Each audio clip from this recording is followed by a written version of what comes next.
قتادہ میں نے تمہاری کفایت کر دی قتادہ کی تدلیس سے، یعنی میں ان کی مدلس روایات نہیں لیتا تھا۔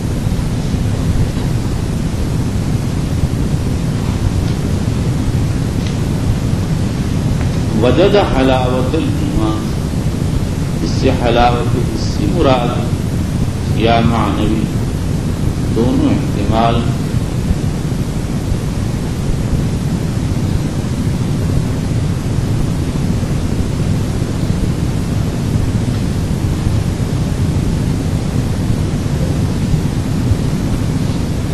اگر حلاوت حسی مراد تو معنی یہ ہوں گے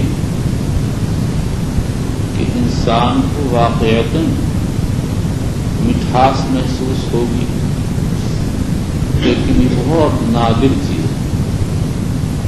اور اگر معنوی حلاوت مراد تو معنی یہ ہوں گے کہ انسان کو عقلی طور پر مزہ آئے گا اور ایک لذت محسوس ہوگی۔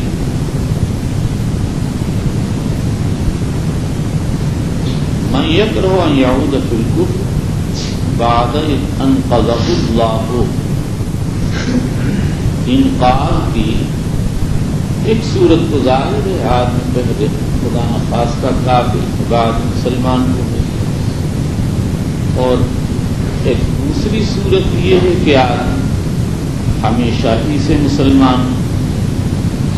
یہاں انقاذ کے معنی یہ ہوں گے کہ اللہ نے اول امر ہی سے حفاظت فرمائی اور نجات میں رکھا۔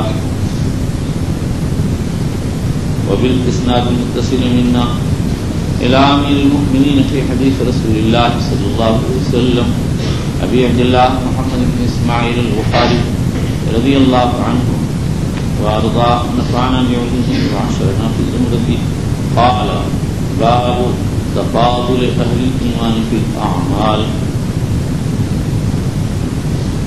حضرت امام بخاری رضی اللہ تعالی عنہ فرماتے ہیں اہل ایمان کے اعمال کی وجہ سے مختلف درجات فی الاعمال میں بھی سببیہ ہے، اور امام بخاری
کیا ہے، یعنی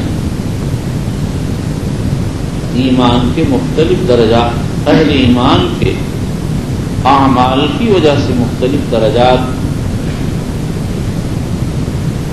وہ اسی حقیقت کو کتاب الایمان کے آغاز وہ قول و عمل، قول و فعل و یزید و ینقص کہہ کر بیان کر چکے ہیں کہ ایمان قول و عمل سے مرکب ہے اور اس میں کمی زیادتی ہوتی ہے۔ خلاصہ یہ ہے کہ یہاں جس چیز کو تفاضل سے تعبیر کیا اسی کو ابتداء کتاب الایمان یزید و ینقص سے تعبیر فرمایا، یہ تو صریح تکرار ہو گیا۔ اس کا جواب یہ کہ امام بخاری نے اولاً وہاں وہ ترجمہ جامعہ کی حیثیت سے ذکر کیا اور دوسرے ضمن ذکر فرمایا ہے۔ اصلاً تو بخاری نے حضور کے ارشاد بنی الاسلام علی خمس کو ترجمہ بنایا، اور تیسرے امام بخاری کی عادت یہ ہے کہ جب کوئی مسئلہ شدید اختلاف ہو تو وہ اس کو مختلف تعبیرات، مختلف عناوین سے واضح فرمایا کرتے ہیں۔ تفاضل فی الایمان اور اعمال کے ایمان میں داخل ہونے کے سلسلے میں بڑا زبردست اختلاف تھا۔ ایک بڑی جماعت انکار کرتی تھی، اس لیے امام بخاری نے عناوین بدل بدل کر، تعبیرات مختلفہ لا لا کر، مختلف احادیث پیش فرما کر اس حقیقت کو دلنشین فرمایا ہے کہ ایمان کے اندر کمی بیشی ایک یقینی امر ہے، ایک نہیں، بکثرت دلائل سے ثابت ہے۔ اب اس کے بعد ایک دوسرا سوال یہ ہے کہ امام بخاری نے یہاں تفاضل کے لفظ سے عنوان ترجمہ منعقد کیا اور اس کے بعد آگے چل کر صفحہ 11 پر باب زیادت الایمان و نقصان کا ترجمہ لے آئے تو ترجمہ مقرر ہو گیا۔ اس کا جواب ظاہر ہے کہ بخاری ایک چیز کو اختلاف کی شدت کی وجہ سے مختلف انداز سے وہ بار بار مختلف دلائل سے ثابت فرماتے ہیں، اور مزید بیان دوسرا یہ ہے کہ یہاں اعمال کے اعتبار سے تفاضل کو ثابت فرمایا اور آنے والے ترجمے میں تصدیق کے اعتبار سے تفاضل ثابت کیا۔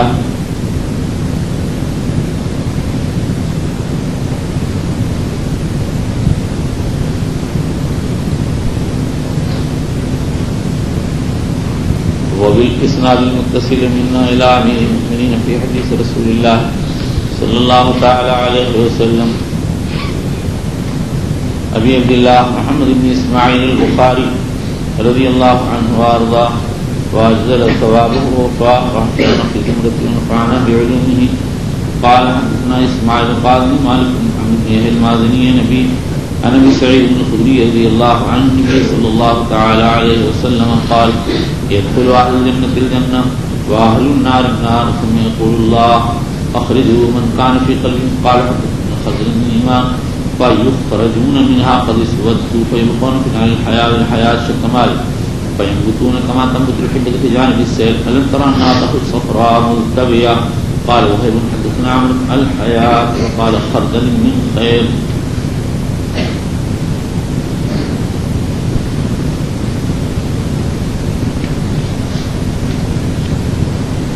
اخرجوا من كان في قلبه مثقال حبة من خردل من ایمان۔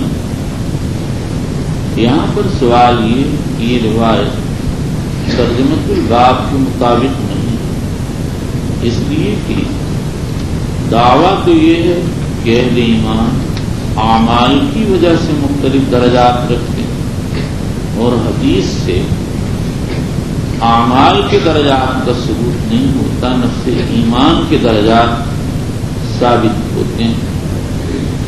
اس کا جواب یہ ہے کہ اس حدیث میں جیسا کہ ابھی ترجمے کی تقریر کرتے ہوئے بتایا گیا، ایمان خردل من ایمان میں ایمان سے خیر مراد جیسا کہ بخیر کے طریق میں آیا ہے، اور خیر سے عمل مراد۔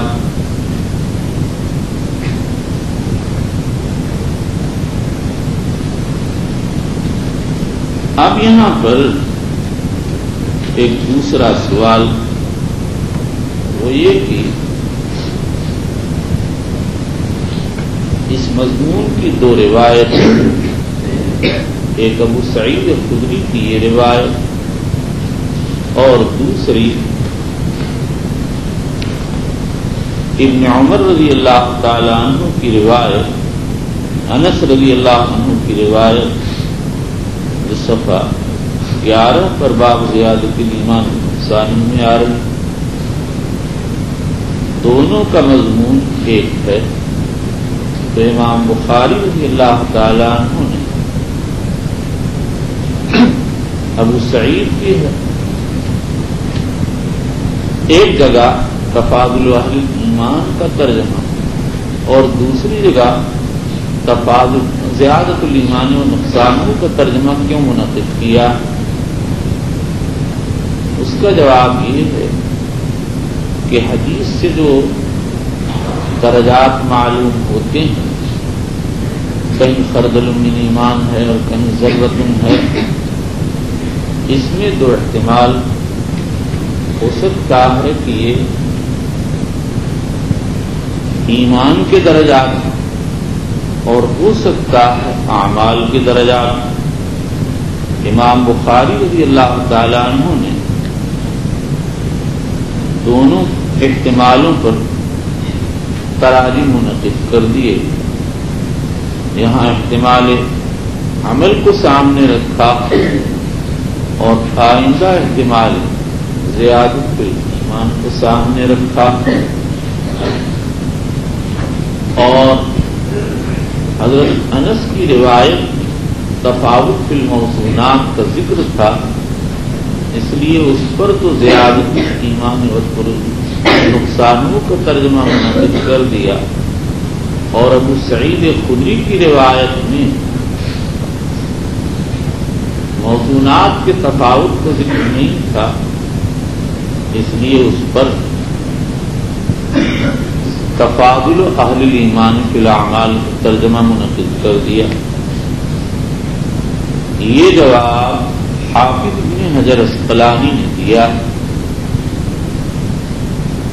علامہ انور شاہ کشمیری نے اس پر یہ اعتراض کیا کہ انس کی روایت پر تفاضل، اب انس کی روایت پر زیادہ تفاوت فی الموضوعات کی وجہ سے زیادت الایمان و نقصانوں کا ترجمہ منعقد کرنا ظاہر ہے۔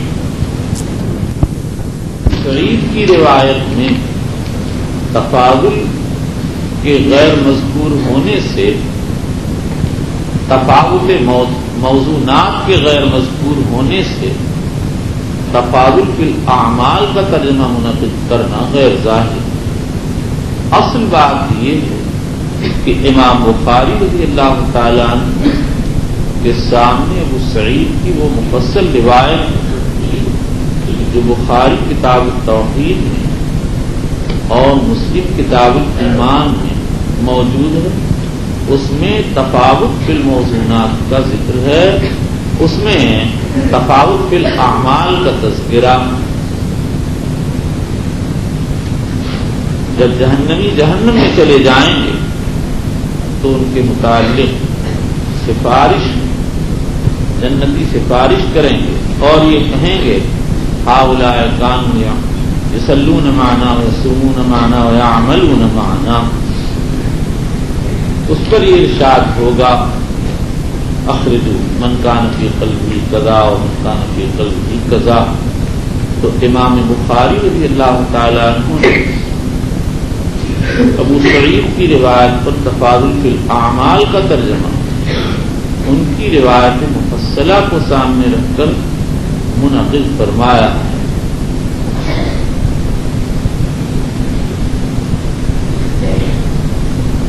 فَيُلْقَوْنَ فِي النَّهْرِ الْحَيَاءَ أَوِ الْحَيَاةِ حیات پان حیات شک کا معنی امام مالک کو لفظ میں شک ہے۔ آئندہ بخاری واضح کریں گے کہ حیات کا لفظ راجح ہے، اس کو ماء الحیات اس کو نہر الحیات اس لیے کہتے ہیں کہ اس میں غوطہ دے دینا حیات کا باعث ہوگا۔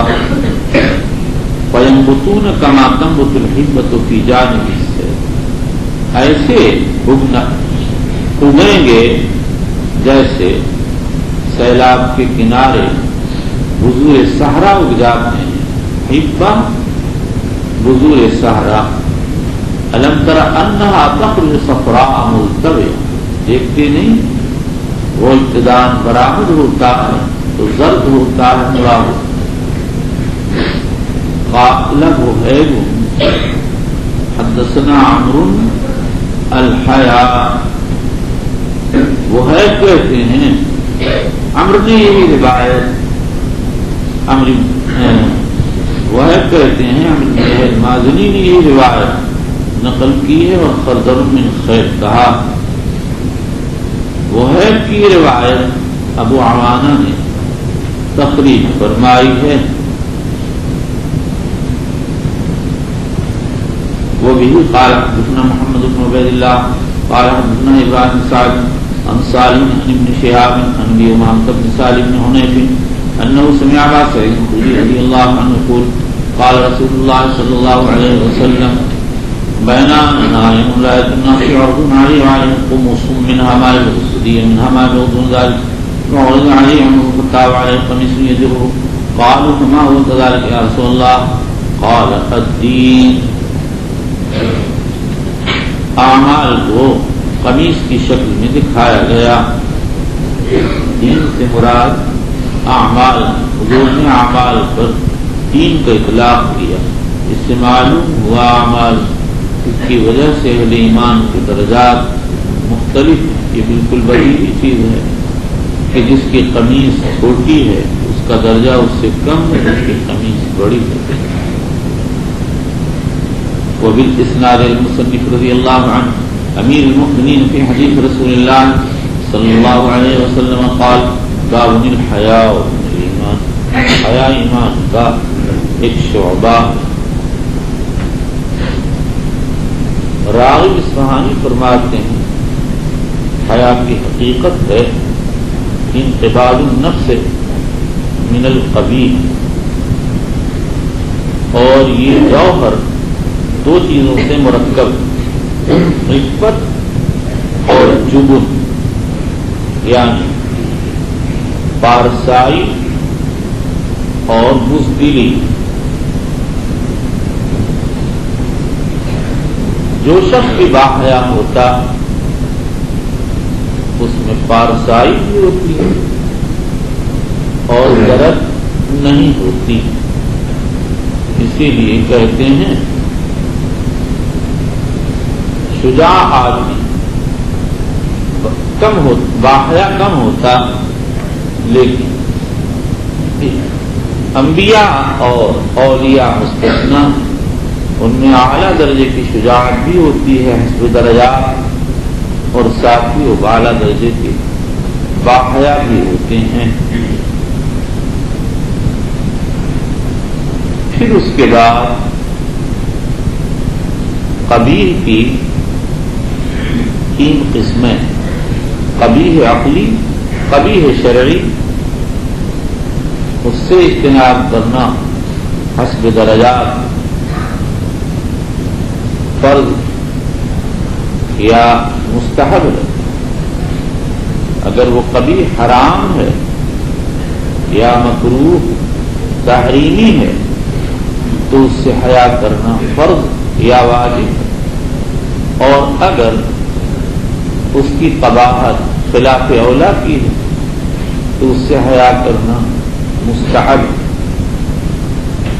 اور اس کا مخالف اسی کے اعتبار سے مضمون ہے۔ اگر حیا واجب کی مخالفت کرتا تو فاسق۔ دوسری حیا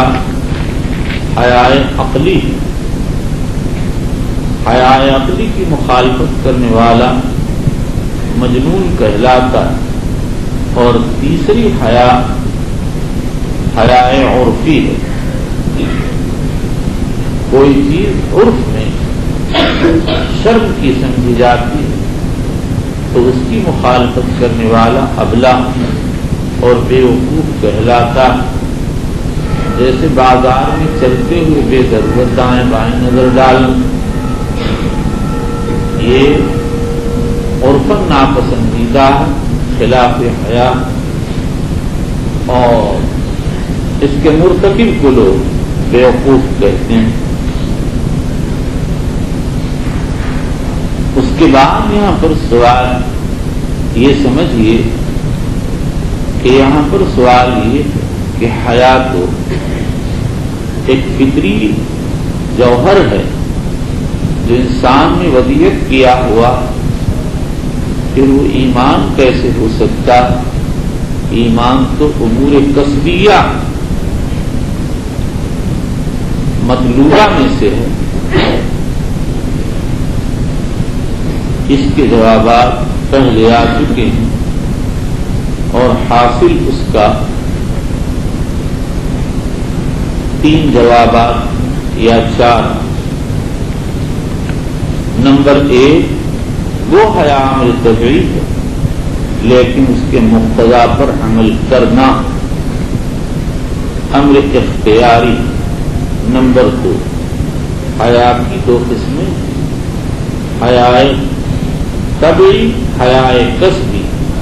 یہاں جس چیز کو شعبہ ایمان کہا گیا وہ حیا کسبی ہے۔ نمبر 3، حیا کو مجازن ایمان کہا گیا اس لیے کہ حیا بھی وہی کام کرتی ہے جو کام ایمان کرتا۔ ایمان قبائح سے روکتا، حیا بھی قبائح سے روکتی ہے۔ اور ابن حبان فرماتے ہیں کہ جس حیا کو ایمان کہا گیا وہ حیا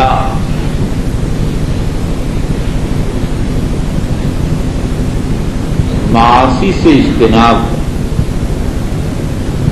ابن حبان فرماتے ہیں کہ حیا بول کر معاصی سے بچنا مراد، حیا سبب ہے اور معاصی سے بچنا مسبب ہے۔ سبب بولا گیا اور مسبب مراد دیا گیا، تو گویا یہ بتایا گیا ہے کہ جیسے طاعات ایمان میں داخل، معاصی سے اجتناب بھی ایمان میں داخل ہے۔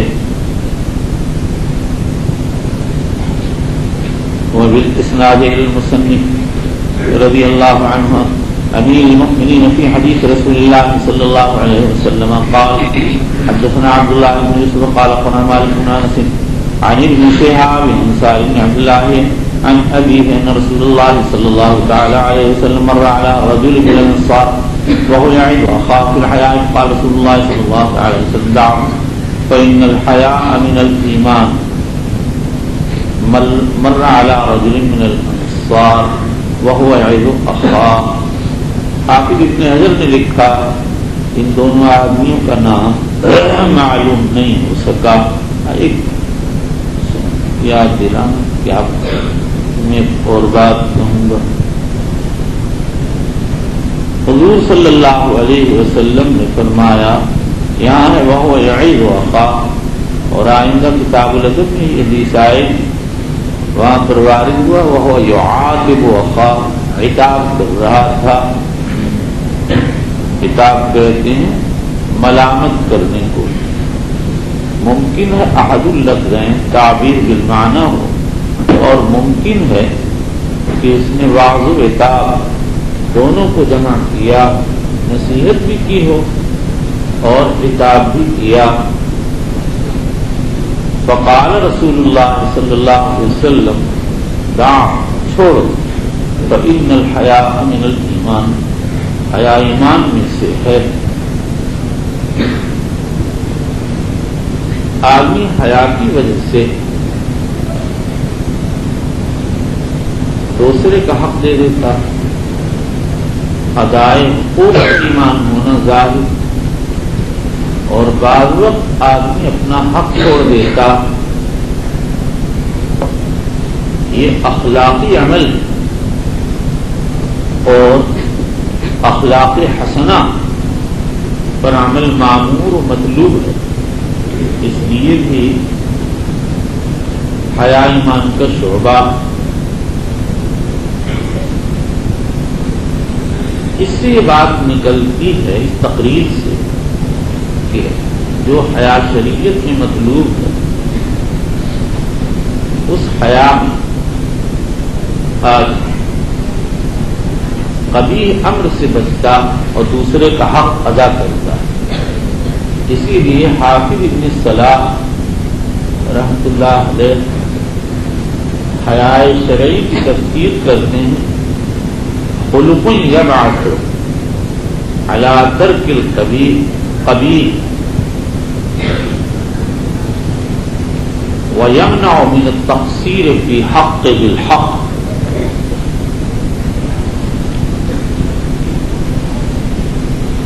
استاد ابو القاسم قشیری نے حیا کی 7 اقسام لکھی. نمبر 1 حیا جنایت. جب آدم علیہ السلام نے شجرہ کو کھا لیا تو ان کا لباس اتر گیا، وہ بھاگنے لگے. اللہ نے فرمایا افرارا منا. آدم نے عرض کیا بل حیاء. نمبر 2 حیاء تقصیر. حضرات ملائکہ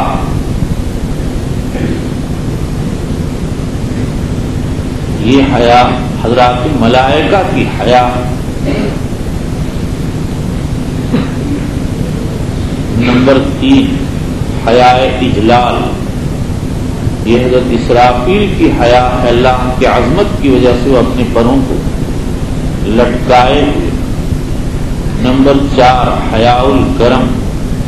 یہ نبی اکرم صلی اللہ علیہ وسلم کی حیا ہے. آپ اپنی کریم النفسی کی وجہ سے بہت سی باتوں سے حیا فرماتے اور خاموشی اختیار فرماتے تھے. نمبر 5 حیاء حشمت. یہ حضرت علی کی وہ حیا ہے جو ان کو مسئلہ مزید پوچھنے کے وقت دامنگیر ہوئی تھی. ان کی صاحبزادی صاحبہ ان کے نکاح میں. اور نمبر 6 حیاء استحقار.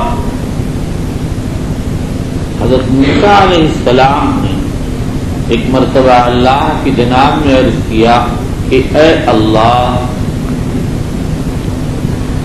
تجھ سے بعض وقت مانگتے ہوئے حیا آتی.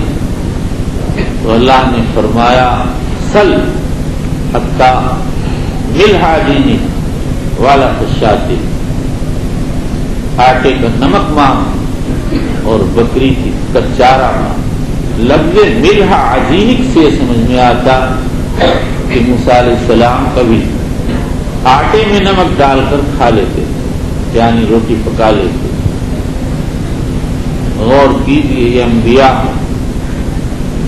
اور آج کل طالبین علوم انبیاء کیا کرتے ہیں اور کس طرح سے کھانے پر ٹوٹتے اور ذرا سی اس میں کمی دیکھ کر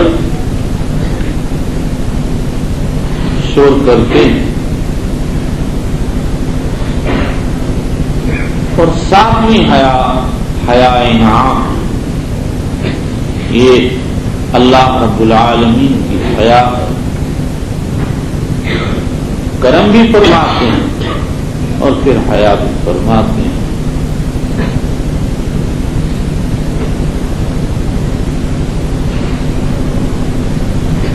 وبالاسناد المتصل منا الى امیر المؤمنین فی حدیث رسول اللہ صلی اللہ علیہ وسلم ابی عبداللہ محمد بن اسماعیل البخاری رضی اللہ عنہ وارضاه وأجزل ثوابه ووفاه وحشرنا في زمرته ونفعنا بعلومه قال باب فإن تابوا وأقاموا الصلاة وآتوا الزكاة فخلوا سبيلهم۔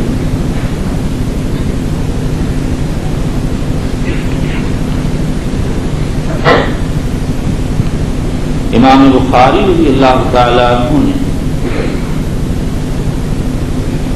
اس آیت کو ترجمہ بنایا اور پھر ابن عمر رضی اللہ تعالی عنہ کی روایت امرت ان اقاتل الناس حتى يشهدوا ان لا اله الا الله وان محمد رسول الله ويقيموا الصلاة ويؤتوا الزكاة فإذا فعلوا ذلك عصموا مني دماءهم وأموالهم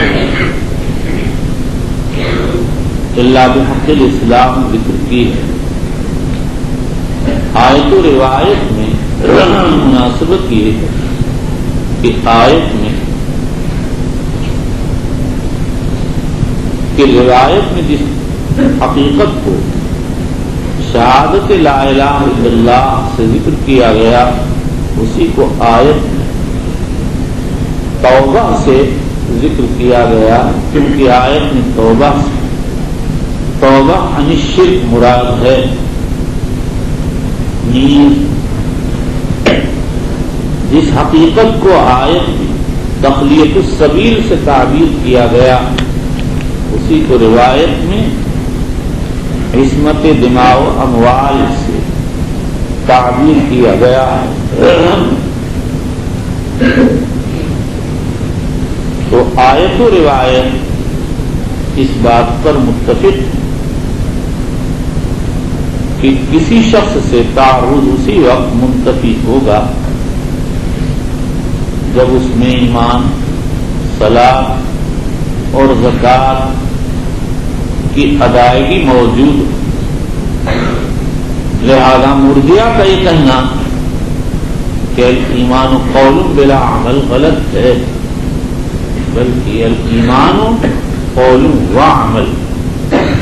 اسی لیے تخلیۃ السبیل اور عصمت دماء و اموال کو محض شہادت پر مرتب نہیں کیا گیا، بلکہ اس کے ساتھ اقامت الصلاۃ اور ایتاء الزکاۃ کو بھی ذکر کیا گیا ہے۔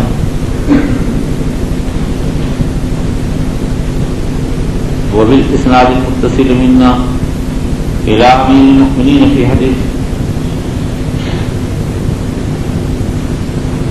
الى امیر المؤمنین فی حدیث رسول اللہ صلی اللہ علیہ وسلم ابی عبداللہ البخاری قال حدثنا عبد الله محمد المسندی قال حدثنا ابو رافع الحرمي بن عمارة قال حدثنا شعبة عن واقد بن محمد قال سمعت ابي يحدث عن ابن عمر ان رسول الله صلى الله عليه وسلم قال امرت ان اقاتل الناس حتى يشهدوا ان لا اله الا الله وان محمد رسول الله ويقيموا الصلاة ويؤتوا الزكاة فإذا فعلوا ذلك عصموا مني دماءهم واموالهم الا بحق الاسلام وحسابهم على الله۔ حدثنا عبداللہ محمد المسندی اس لیے کہلاتے ہیں کہ یہ احادیث مسندہ کو تلاش کرتے اور جمع کرتے تھے۔ الحرمی ابن عمارہ، حرمی یہ نسبت کے وزن پر ہے لیکن علم ہے، یہ بیان نسبت کے لیے نہیں۔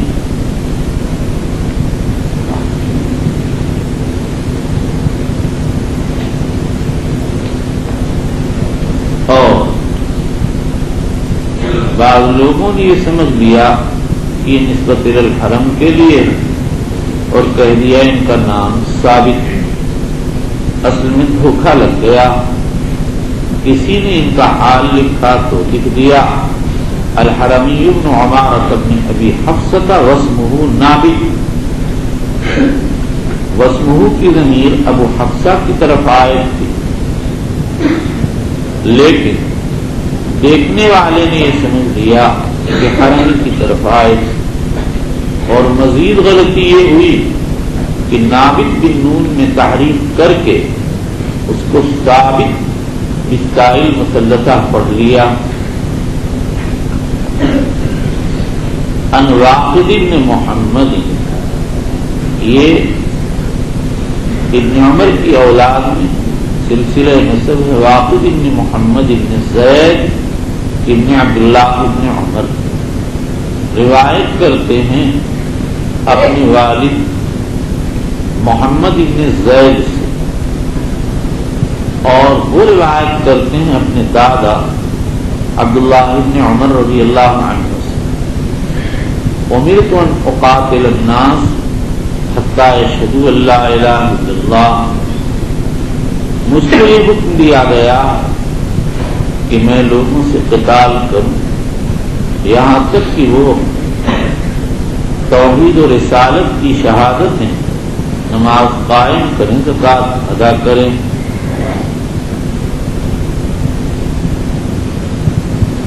بعض علماء نے اس حدیث پاک کے ثبوت پر تردد کا اظہار کیا، اگرچہ یہ بخاری اور مسلم کی روایت، اور اظہار تردد کا سبب یہ ہے کہ اس حدیث پاک میں تسلیم ہے کہ کسی کی جان اسی وقت محفوظ ہے جب وہ توحید و رسالت کے قائل ہونے کے ساتھ نماز بھی ادا کرتا ہو، زکوٰۃ بھی دیتا ہو۔ حالانکہ حضور اکرم صلی اللہ علیہ وسلم کی وفات کے بعد جب صدیق اکبر نے مرتدین اور مانعین زکوٰۃ کے خلاف لشکر بھیجنا چاہا تو حضرت عمر رضی اللہ تعالی عنہ نے یہ کہا تھا کیف تقاتل الناس وقد قال رسول اللہ صلی اللہ علیہ وسلم امرت ان اقاتل الناس حتی یشہدوا ان لا الہ الا اللہ فاذا فعلوا ذلك عصموا منی دماءهم واموالهم۔ اگر یہ روایت موجود ہوتی تو ابن عمر اپنے والد کو اطلاع کرتے کہ روایت میں شہادت کے ساتھ صلاۃ و زکوٰۃ کا بھی مطالبہ، اور اگر یہ روایت موجود ہوتی تو صدیق اکبر اس کے ہوتے ہوئے اس کو چھوڑ کر قیاس سے استدلال نہ کرتے اور حضرت عمر کو قیاس کرتے ہوئے یہ جواب نہ دیتے لو قاتلن من فرق بین الصلاۃ والزکاۃ فإن الصلاۃ حق المال۔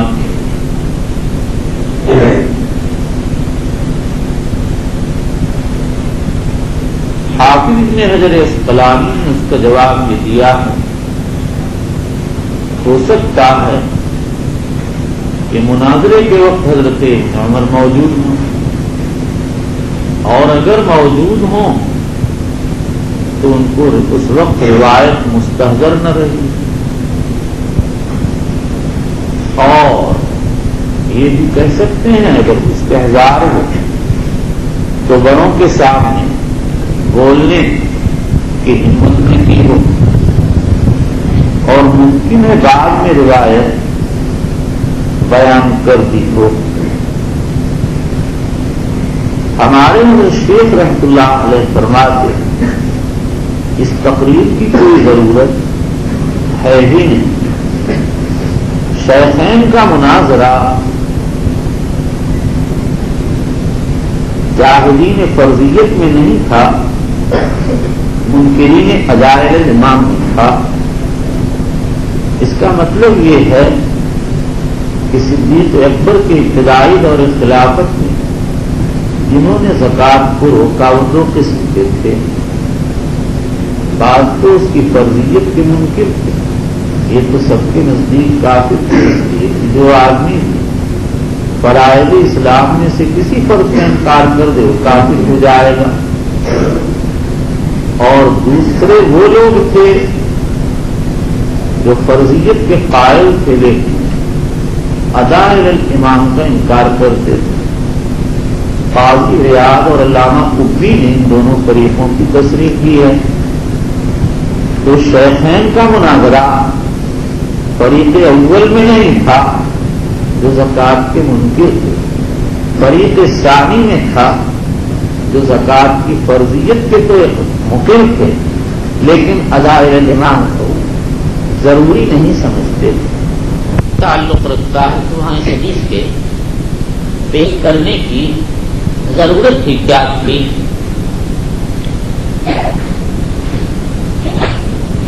حدیث میں یہ بات ہے، حدیث میں کوئی طرح نہیں ہے. یہ مسئلہ مختلف بھی رہا ہے. ایک توجیہ تو ہے جو حضرت نے فرمائی ہے، علماء کرائے امام کا انکار کرتے تھے. یہی امام خطابی، ابن عبد البر بغوی، قاضی اور ابن عربی وغیرہ کی رائے، اور قاضی اور ابن عبد البر نے یہ تصریح کی ہے کہ یہ لوگ فرضیت کے قائل اداء الامام کا انکار کرتے تھے. بلکہ یہ چیز امام شافعی کی کتاب الام سے سمجھ میں آتی ہے.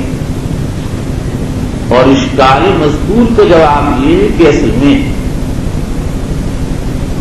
یہ لوگ نئے نئے اسلام میں داخل ہوئے اور قرآن میں تھا قل من اموالہم صدقۃ تطہرہم بہا وتزکیہم وصلی علیہم ان صلاتک سکن لہم.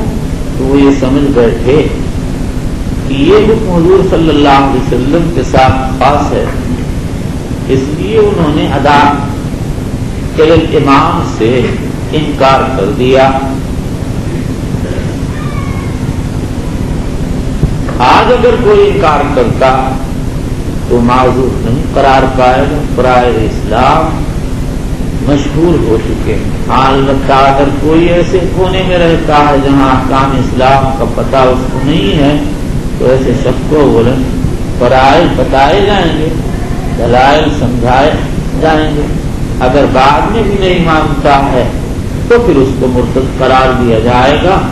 بتانے اور وضاحت کرنے سے پہلے اس کو مرتد نہیں کہا جائے گا.